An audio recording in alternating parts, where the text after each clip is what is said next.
حضرت ابن عباس رضی اللہ تعالیٰ عنہ سے روایت ہے، انہوں نے کہا کہ حضور نبی صلی اللہ علیہ وسلم دو قبروں کے پاس سے گزرے تو ارشاد فرمایا یقیناً یہ دونوں عذاب میں مبتلا ہے اور کسی ایسے گناہ میں عذاب نہیں دیا جا رہا ہے جس سے بچنا بہت زیادہ دشوار ہو۔ ان میں سے ایک تو پیشاب کے وقت پردہ نہیں کرتا تھا اور دوسرا چغل خوری کرتا تھا۔ پھر آپ نے کھجور کی ایک ہری ٹہنی لی اور اس کو چیر کر دو ٹکڑے کیے، پھر ہر قبر میں ایک ایک ٹکڑا گاڑ دیا۔ صحابہ نے عرض کیا کہ یا رسول اللہ صلی اللہ علیہ وسلم آپ نے ایسا کیوں کیا؟ تو حضور صلی اللہ علیہ وسلم نے فرمایا کہ اس لیے کہ جب تک یہ ٹہنیاں خشک نہ ہوں گی ان دونوں کے عذاب میں تخفیف ہو جائے، ان دونوں کے عذاب میں تخفیف ہوگی۔ اس حدیث کے راویوں میں حضرت ابن عباس رضی اللہ تعالیٰ عنہ بہت ممتاز اور صاحب فضیلت صحابی ہیں۔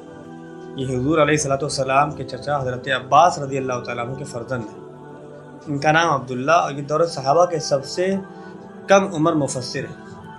حضور صلی اللہ علیہ وسلم نے ان کے حق میں دعا فرمائی تھی کہ یا اللہ ان کو حکمت اور قرآن کی تفسیر کا علم عطا فرما۔ چنانچہ اس دعائے نبوی کا اثر ہے کہ بڑے بڑے جلیل القدر صحابہ نے آپ کے علم و فضل کا اعتراف کیا یہاں تک کہ امیر المومنین حضرت عمر رضی اللہ تعالیٰ عنہ بعض مشکل مسائل میں آپ سے مشورہ لیتے تھے۔ امام احمد بن حنبل رحمۃ اللہ علیہ کا قول ہے کہ صحابہ کرام میں 6 شخصوں نے بہت زیادہ حدیثیں روایت کی ہیں اور ان کے نام یہ ہیں کہ حضرت عائشہ رضی اللہ تعالیٰ عنہ اور حضرت عبداللہ بن عباس رضی اللہ تعالیٰ عنہ، حضرت عبداللہ بن عمر رضی اللہ تعالیٰ عنہ، حضرت ابو ہریرہ رضی اللہ تعالیٰ عنہ، حضرت جابر رضی اللہ تعالیٰ عنہ، حضرت انس رضی اللہ تعالیٰ عنہ۔ حضرت عبداللہ بن عباس رضی اللہ تعالیٰ عنہ سے 1660 حدیثیں مروی ہیں۔ حضور نبی اکرم صلی اللہ علیہ وسلم کی وفات کے وقت آپ کی عمر 13 یا 14 سال کی تھی۔ شرح حدیث میں دیکھیے امام بخاری نے اس حدیث کو اس عنوان کے تحت بیان فرمایا ہے کہ باب اس سے امام موصوف کا مقصد یہ ہے کہ پیشاب کے وقت پردہ نہ کرنا اور لوگوں کے سامنے شرمگاہ کھول کر پیشاب کرنا یہ گناہ کبیرہ ہے۔ اور بعض روایتوں میں ہے کہ لا یستتر کی جگہ ہے لا یستنزہ کا لفظ آیا ہے، جس کا مطلب یہ ہے کہ پیشاب سے اپنے بدن اور کپڑوں کو محفوظ نہ رکھنا یہ گناہ کبیرہ ہے، کیونکہ اسی حدیث میں پیشاب سے نہ بچنے والے کو قبر میں عذاب دیا جانا بیان کیا گیا ہے۔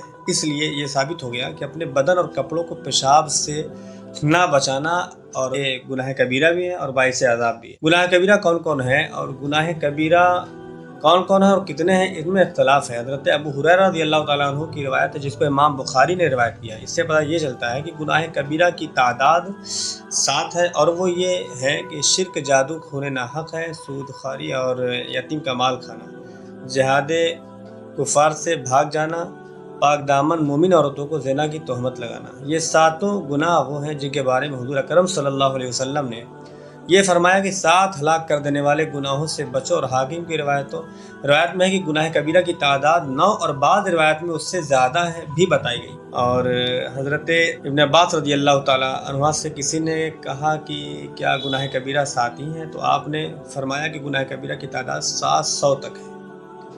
آپ مطلب یہ تھا کہ جس طرح ایک چھوٹی سی نیکی کو خلوص نیت کے ساتھ اگر کوئی کرے تو اس کا اجر و ثواب بہت بڑھ جاتا ہے، اسی طرح گناہ صغیرہ یعنی بعض چھوٹے چھوٹے گناہوں کو اگر کوئی بے باکی اور بے خوفی کے ساتھ کرتا ہے تو وہ گناہ صغیرہ سے بھی گناہ کبیرہ ہو جاتا ہے۔ گناہ صغیرہ بھی جو ہے یہ گناہ کبیرہ ہو جاتا ہے، کیونکہ ہر گناہ صغیرہ پر جب اصرار کیا جائے تو وہ گناہ کبیرہ بن جاتا ہے۔ اب یہاں پہ ایک چیز اور دیکھیں، حضرت شیخ ابو طالب مکی سے منقول ہے کہ گناہ کبیرہ 17 ہیں، 4 وہ ہیں جو دل سے تعلق رکھتے ہیں۔ یہ تمام تر اس طرح نمایاں کیا کہ شرک ہے، گناہوں پر اصرار ہے، اللہ عز و جل کی رحمت سے نا امید ہو جانا، اللہ عز و جل کے عذاب سے بے خوف ہو جانا، اور 4 وہ ہیں جن کا تعلق زبان سے ہے کہ جھوٹی گواہی دینا، پاک دامن کو تہمت لگانا، جادو کرنا، حرم کعبہ میں گناہ کرنا، اور 3 وہ ہیں جن کا تعلق شکم سے ہے، شراب پینا، یتیم کا مال کھانا، سود کھانا۔ 2 وہ ہیں جن کا تعلق شرمگاہ سے ہے، زنا اور ایک لواطت ہے۔ ایک وہ ہے جس کا تعلق پاؤں سے ہے، جہاد سے بھاگنا۔ 2 وہ ہیں جو ہاتھ سے تعلق رکھتے ہیں، خون ناحق اور چوری۔ اور ایک وہ ہے جس کا تعلق پورے جسم سے ہے، والدین کی نافرمانی کرنا۔ اب واضح ہے کہ مختلف روایتوں میں جو گناہ کبیرہ کی تعداد بتائی گئی ہے وہ حصر کے لیے نہیں ہے کہ گناہ کبیرہ 7 ہیں یا 9 ہی ہیں یا 17 ہی ہیں، بلکہ یہ مثال کے طور پر ہے کہ کسی روایت میں مثال کے طور پر 7 کا ذکر آ گیا ہے اور کسی روایت میں 9 کا، کسی روایت میں 17 کا، ورنہ ظاہر کی مذکورہ بالا گناہوں کے سوا اور بھی بہت سے گناہ کبیرہ ہیں، بہت سے گناہ ہیں۔ مثلا نماز، روزہ اور حج اور زکوٰۃ کو چھوڑ دینا، ظلم کرنا، ڈاکہ ڈالنا، جھوٹ بولنا، چغلی کھانا، دو مسلمانوں کو آپس میں لڑا دینا، یہ بھی گناہ کبیرہ ہے۔ لڑا دینا، ظلم کرنا۔ اب یہ دیکھیں، ناچ دیکھنا، عورتوں کا بے پردہ ہو کر پھرنا اور ناپ تول میں کمی کرنا، جوا کھیلنا، حید و نفاس کی حالت میں بیوی سے صحبت کرنا، ماں باپ کو تکلیف دینا وغیرہ وغیرہ، سینکڑوں گناہ کبیرہ۔ اس طرح سے بہت سے جو گناہ ہیں جو آج کے زمانے میں رائج ہیں، خاص طور پہ میں ذکر کر دوں الگ سے کہ یہ آپس میں مسلمانوں کا لڑانا اور جوا کھیلنا، ناچ دیکھنا، آرکیسٹرا وغیرہ جو آج کے زمانے میں رائج ہے، مجرا کہہ لیں ایک طرح سے، یہ سب گناہ کبیرہ میں آتے ہیں۔ اور گناہ کبیرہ کس کو کہتے ہیں؟ گناہ کبیرہ ہر اس گناہ کو کہتے ہیں جس کو چھوڑنے پر خداوند عالم نے مغفرت کا وعدہ فرمایا۔ گناہ کبیرہ ہر اس گناہ کو کہتے ہیں جس سے بچنے پر خداوند عالم نے مغفرت کا وعدہ فرمایا۔ اور بعض علماء کرام نے فرمایا کہ ہر وہ گناہ جس کے کرنے پر اللہ اس کے رسول نے وعید سنائی یا لعنت فرمائی یا عذاب و غضب کا ذکر فرمایا، اور گناہ کبیرہ ہے تمام جس میں وعید سنائی گئی، لعنت فرمائی گئی یا عذاب اور غضب کا ذکر فرمایا گیا ہے، تو وہ سب گناہ کبیرہ ہے۔ چغلی کیا ہے؟ حدیث میں لفظ نمیمہ آیا ہے جس کا ترجمہ اردو میں چغلی ہے۔ علامہ عینی نے فرمایا کہ کسی کی بات کو دوسرے آدمی تک نقصان پہنچانے کے قصد سے لے جانا، یہ چغلی ہے۔ اور گناہ کبیرہ گناہ کبیرہ بھی ہے، اور کیونکہ مسلمانوں میں خلاف و شقاق اور جنگ و جدال کا ذریعہ ہے، لڑائی کرنا ہے۔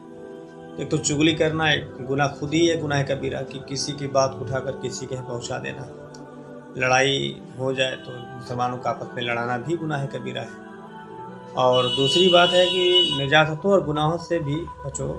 حدیث مذکور میں اگرچہ عذاب کا سبب یہ بتایا گیا ہے کہ وہ دونوں قبر والے ایک تو ان میں سے اپنے پیشاب سے نہیں بچتا تھا اور دوسرا چغلی کھاتا تھا، لیکن اس حدیث سے یہ ثابت ہوتا ہے کہ اس خصوص میں اپنے پیشاب ہی کی کوئی خصوصیت نہیں ہے، بلکہ ہر قسم کی نجاست، گوبر، پاخانہ، خون وغیرہ نجاستوں سے بھی پرہیز نہ کرنا عذاب قبر کا باعث بن سکتا ہے۔ یعنی وہاں تو ایک ذکر ہو گیا کہ پیشاب کے چھینٹوں سے نہیں بچتا تھا تو اس لیے اس کو عذاب دیا جا رہا ہے، تو نجاست غلیظہ ہے پیشاب۔ اسی طرح سے اور بھی جو نجاستیں ہیں ان سے بھی اپنے آپ کو اگر نہیں بچاتا ہے انسان تو یہ بھی عذاب قبر کا باعث بن سکتا ہے۔ گوبر ہے اور راستوں کے پاخانے وغیرہ ہیں، اس تمام خون ہے، اس لیے ہر مسلمان کو ہر قسم کی نجاستوں سے ہر وقت پاک و صاف رہنا چاہیے۔ اب دیکھیں کہ اسی طرح عذاب قبر کا سبب بننے میں صرف چغلی ہی کی کوئی خصوصیت نہیں ہے، بلکہ اس قسم کے دوسرے گناہ کبیرہ مثلا غیبت ہے، جھوٹ ہے، ظلم وغیرہ بھی عذاب قبر کا سبب بن سکتے ہیں۔ لہذا مسلمانوں کو گناہ کبیرہ کی تمام قسموں سے اجتناب اور پرہیز کرنا لازم ہے۔ عالم برزخ کا علم اس حدیث سے ثابت ہوتا ہے کہ ایک چیز اور بھی ثابت ہو رہی ہے کہ حضور صلی اللہ علیہ وسلم عالم برزخ کے واقعات کو دیکھتے، سنتے، جانتے تھے، اس لیے کہ عذاب قبر عالم برزخ کے احوال میں سے ہے۔ بخاری شریف کی روایت میں کہ فسمع صوت انسانین یعذبان کے الفاظ ہیں کہ حضور صلی اللہ علیہ وسلم کو ان دونوں قبروں کے مردوں کے عذاب کا علم وحی کے ذریعے نہیں ہوا تھا۔ جو حضور کو علم ہوا تھا وہ وحی کے ذریعے نہیں ہوا تھا، بلکہ حضور صلی اللہ علیہ وسلم نے سن کر اور دیکھ کر عذاب قبر کا حال معلوم فرمایا تھا۔ بعض لوگ کہہ دیتے ہیں نا کہ وحی آتی تھی تو حضور کو علم ہو جاتا تھا، مگر یہاں پہ تو اس وقت وحی نہیں آئی تھی، نہ وحی کے ذریعے اس کا علم ہوا تھا، حضور نے دیکھ لیا اور جان لیا۔